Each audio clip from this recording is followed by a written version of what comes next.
ازيكم؟ ثواني انا اقفل بس البتاع دي عشان اعرف ابص للكاميرا، ما اقعدش ابص لنفسي. ازيكم؟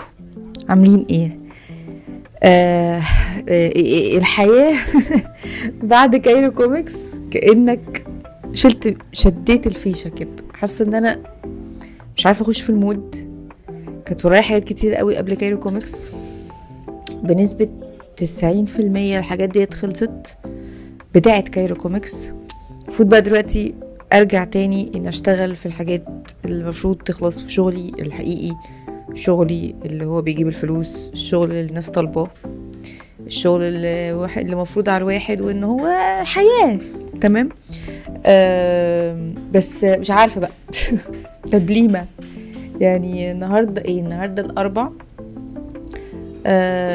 يعني 3 ايام كده ولا 4 اهوت. تبليمة حرفيا. قاعدة بقى بحلل كل الكلام اللي اتقال وكل الناس اللي قابلتني. يعني بجد يا جماعة انا بجد شكرا بجد شكرا لكل السبورت اللي شفته من الناس اللي بتسبورت مي. يعني مكسوفة سيكا الصراحة، بس ممتنة جدا جدا اني قدرت اعمل حاجة، والحاجة دي حبيتوها فاتعلقتوا بيها فشفتوني بشكل حلو. فانا مبسوطة الحمد لله ان انتوا حاسين احساس حلو. شكرا. بقالي كام يوم بقى قاعدة بحلل كده حاجة تانية في دماغي، وهي هو انا ليه عايزة ابيع؟ يعني انا الصراحة اكتشفت اكتشاف ده انا مكتشفاه من بدري، بس انا كل مرة للأسف بنسى ان انا بشعر بهذا الشعور، وهو اني بكره البيع. انا بكره البيع بجد. انا بكره اني ابقى واقفة واكون ببيع شغلي، مش شغلي بس اني ببيع في المطلق. ليه بقى انا بكره ده؟ بس انا في الاول خالص انا معرفش انتوا ناس جديدة ناس قديمة اللي بتتفرج دلوقتي، بس انا مثلا زمان كنت متأثرة قوي ببنات اليوتيوب هنجيب سيرتهم كتير عامة الفترة اللي جاية وكل حتة، لان انا متأثرة بيهم جدا، وانا حابة معاكم ان انا يعني اتكلم في الحاجات اللي بتدور في دماغي. يعني فانا من فترة كبيرة قوي ايام الكلية 2019 كنت متأثرة بيهم. هنعمل نفسنا مش سامعين الصوت الصاروخ اللي شغال ورا ده، تمام؟ وهنكمل كلامي عادي فانا كنت متأثرة بيهم جدا، لان هو كان المحتوى بتاعهم ان هم بيعملوا ديزاينز وبعد كده بيودوها للمطبعة وبعد كده بيجيبوها من المطبعة وبعد كده بقى بيقعدوا يعملوا لها باكينج ويبعتوها للناس، والحياة عندهم اسهل بكتير من عندنا في حوار البيع. انا معرفتش المعلومة دي غير بعد 2 ما اتخرجت، واوريدي كنت في السنتين دول خدت بروجرام مع انتربرينال دول مكان، مؤسسة، شركة، مش عارفة والله يعني احطهم تحت كاتيجوري ايه، بس هما بيعملوا كورسز او ورش او سيشنز، معظمهم للسيدات او للبنات عامة، ان هما يفهموهم اكتر عن البيزنس والدماغ ازاي تفكر بشكل بيزنس. وده كان من احسن الاضافات اللي انا استثمرت فيها فلوس او استثمرت فيها وقتي، او ان انا حاجة اتعلمتها غير الارت، علشان ده عمل مايند شيبينج كده لدماغي. ان لا، ثانية واحدة، احنا في افكار تانية نقدر نطلعها من بيزنس، او احنا ممكن نعمل ايه. فانا اصلا لما كنت دخلت انتربرينال كنت داخلاه علشان اكبر اوكي شوب، لان وانا اصلا شغاله في مشروع تخرجي. انا كنت مستنيه ان اخلص مشروع تخرجي علشان بقى يلا انا عايزه اعمل اوكي شوب. بس وتعلمت هناك ان في كذا اوبشن من البيزنس، في ان انتي بتقدمي سيرفيس وفي ان انتي بتقدمي برودكت. فانا في الاول لما كنت رايحه كنت هقدم برودكت، وتعلمت ودماغي كلها كانت متسيستمه ان انا اقدم برودكت. ولكن لما نزلت اول كولكشن وحاولت ان ابيعه واعمل له ماركتنج والحاجات دي كلها ولوحدي، لاني معيش بادجت ان اجيب حد معايا، اتعلمت او اكتشفت ان انا مش مبسوطة. انا لقيت نفسي برسم يوم مثلا، يومين، اسبوع مثلا في الديزاين، تمام، بس انا بقى في بروسس طويلة جدا هي عشان ابيع او اني انزل بازارات او الحاجات دي كلها. الحاجات دي جربتها كلها الحمد لله، ومبسوطة ان انا جربتها، علشان لما جربتها اكتشفت ان انا مش مبسوطة او ان انا مش عايزة ابيع ومش عايزة اعمل كده تاني. مش عايزة اعمل كده تاني. ف من خبرتي او من تعلمي في السيشنز اللي انا خدتها مع انتربينال، قررت ان اوكي انا بحب البروسس اكتر. وفي نفس الوقت كانت في بنات كتير بتسألني انتي طبعتي حاجتك ازاي، انتجتي شغلك ازاي، وهكذا. فمن هنا، وكنت لسه واخده الاستوديو اللي هو مش ده، اللي قبليه اللي هو من سنتين تقريبا. فساعتها فكرت انه اتس اوكي، يلا نحول البيزنس بتاعي من اني انا اكون بقدم برودكت فاني اقدم سيرفيس. والسيرفيس دي هي الوركشوبس. بس ومن هنا كنت فضلت مثلا بقالي سنتين بعمل او سنة ونص بعمل الورش بتاعة اوكي، ويعني مبسوطة قوي ان اوكي بتكبر واحدة واحدة ولخطوات مش عارفة هتودينا لفين، بس انا عارفة ان انا بعمل خطوات انا مبسوطة بيها، لاني اوريدي خلاص عرفت ايه الخطوة اللي انا مش مبسوطة بيها، وهي هو البيع. ولكن فكرت طب ما البنات اللي بتيجي تاخد معايا الوركشوب هم لسه مش عارفين هم حابين ان هم يبيعوا ولا هم مش حابين يبيعوا. فمن هنا جات لي فكرة طب ما نديهم الفكرة او نديهم الفرصة ان هم يبيعوا. ونظرا ان حد ينزل بازار دي مش حاجة سهلة، او محتاجة ترتيبات ومحتاجة فلوس ومحتاجة مش هقول لكم اسم، بس هقول لكم باك جراوند، يعني البراند اللي تقدم يبقى ليها باك جراوند اكتر.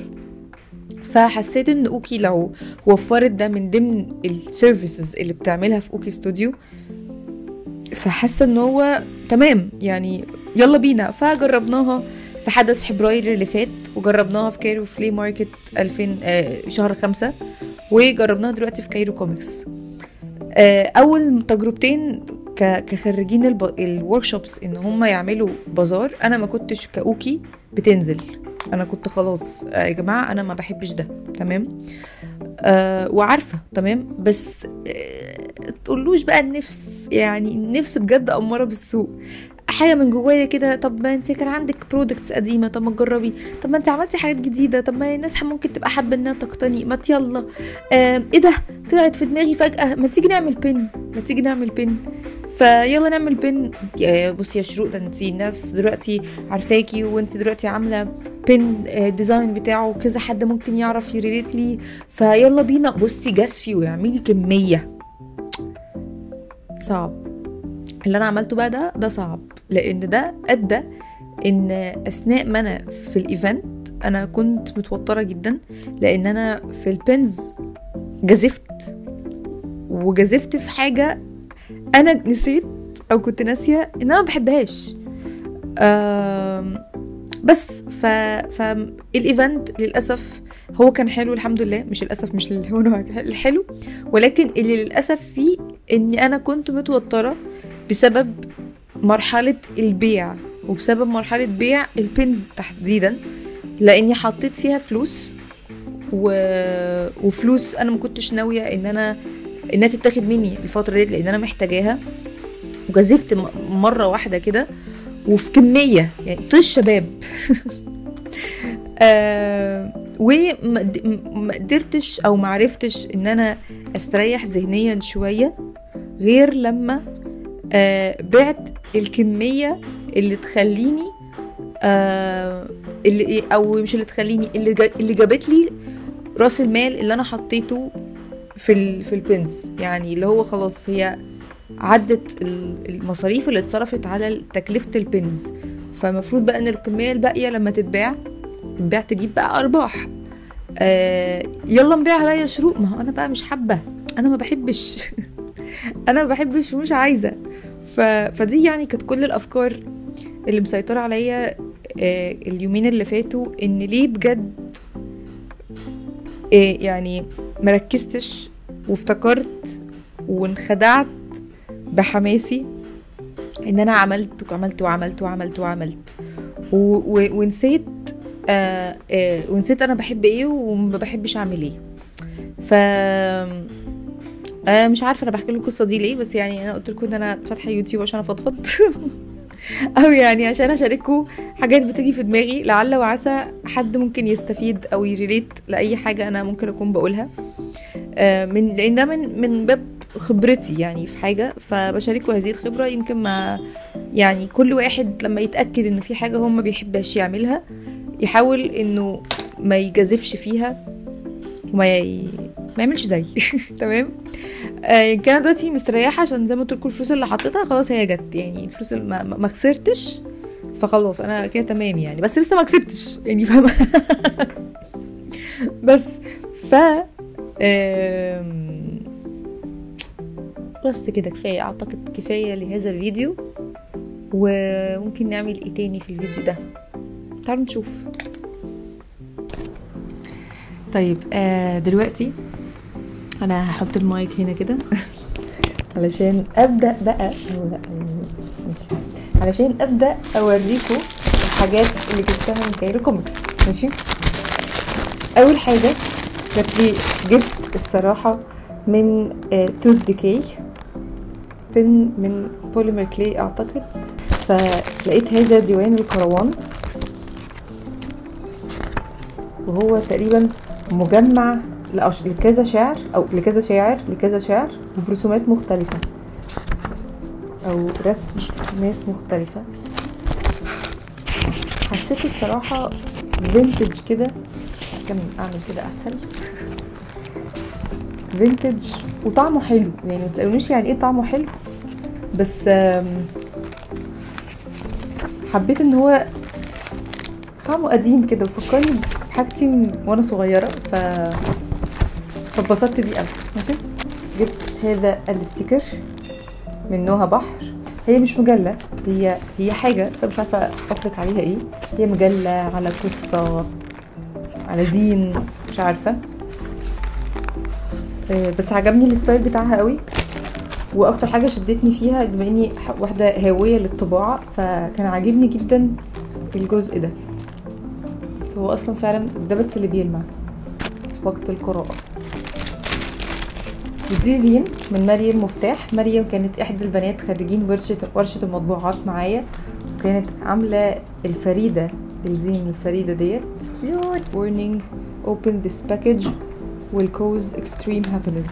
حلو قوي افتكرت رحمة احمد، حلو قوي يا رحمة بجد، عايش. محتاجة اجيب حاجات حالمة واتأثر بحاجات حالمة. الستيكر دي جبتها من بسمة فهمي، ودي ستيكر برضو بس برينتد ستيكرز من مكنة كده لسه متعرف عليها من فترة. فانا وتوث ديكاي، شيرين دكتور شيرين، خالد نهار برضو تحفة بجد تحفة، دكتور شيرين برضو توث ديكاي، مريم بكويات فن مش عني. انا عايزه اقول لكم ان كان في حاجات احلى من كده موجوده، بس انا عشان لفيت في اخر يوم خالص بعد ما بعت البنز حسيت باستقرار كده، فعشان كده قمت اجيب بقى. فدي الحاجات اللي كانت متبقيه من الناس، لان اوريدي كانت انا عارفه ان في حاجات خلصت، زي ما في حاجات على الترابيزه عندي كانت خلصت برضه.